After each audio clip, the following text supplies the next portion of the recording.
Hello everyone, Nakul Gupta from TechView.me and this is my full video review of the Lumia 640 XL. Let's get started. The Lumia brand lately has been coming up with several budget devices and this device is no exception. Announced in March this year at MWC, Microsoft Lumia 640 XL is a 9mm thick device and weighs 171 grams. I would say it has a great steadiness in hand with a comfortable grip thanks to its matte finish back. The build quality of the phone is completely justified to its price of 799 dirhams. The matte material on the back shell is removable, which is always a welcome feature as you can swap the back cover anytime you want, suiting your mood. The 5.7 inches IPS LCD capacitive touchscreen has 720 by 1280 pixels, which doesn't seem a lot, but I can tell you that the display looks really good. Decoloration problem is not there when trying to view the device from extreme angles. The 259 ppi display doesn't look that sharp on paper and especially when viewing text on the display, but game playing and video watching is quite saturated and enjoyable thanks to its clear black display technology, which helps the screen look sharper than it really is. The big screen is protected by Gorilla Glass 3, so you can be sure that it won't get scratched due to keys and coins when in your pocket. I personally tested it myself and the screen lived up to Gorilla Glass 3 reputation. Now coming to the feature of why mobile phone came into existence, that is calling. 640 XL supports dual SIM cards for those who don't like to carry two mobiles. HD calling is great and will be enabled if the other person on the phone call also has a handset with HD calling feature. The fluidity of Windows Phone 8.1 is there as always and surfing through phone and stock apps is a breeze thanks to its Qualcomm quad-core 1.2 GHz Snapdragon 400 processor. The third-party apps may take time to open, but I was glad to see that gaming wasn't affected because of this, as it rocks Adreno 305 graphic chip. I tested playing a heavy metal game like Asphalt 8 Airborne, where I thought it would suffer, but didn't. The experience won't be the same as a high-end smartphone, but it's definitely satisfying. I also tested playing light on graphics game like Traffic Racer, and I didn't experience any lag whatsoever. I personally was little disappointed by the internal memory of just 8 GB, as many would agree with me that it is very less.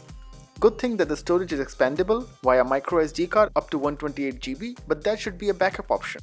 1 GB of RAM is more than enough to power a Windows phone, as we have seen in previous Windows phones as well.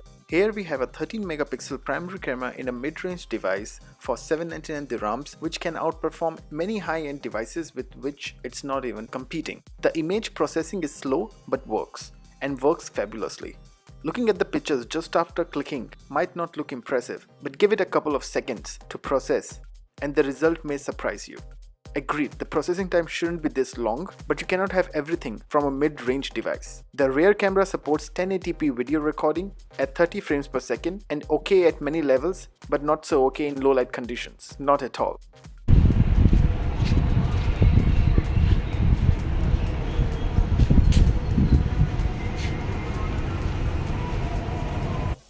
The selfie shooter does what it's supposed to, take good selfies by softening skin and adding beauty effect on top of it. Video quality is not so smooth though and it's grainy. So this is a video sample of the front facing camera.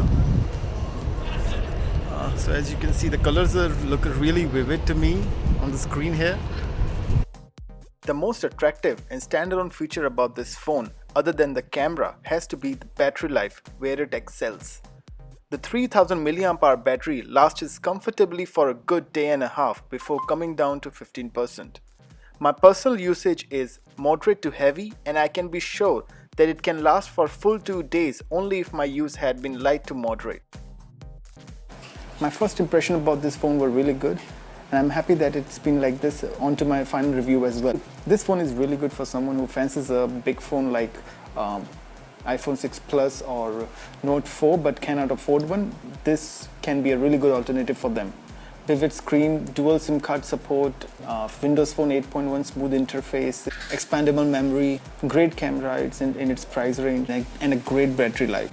And I hope the things will get only better when it gets Windows Phone 10. If I had to choose few cons on this phone, it would be internal memory and fewer quality apps when compared to its competition like iOS and Android, but that has always been the case with Windows Phone. Although Microsoft is giving developers the power to tweak Android and iOS apps for them to support Windows Phone 10. So this is it guys, this is my full review of the Microsoft Lumia 640 XL.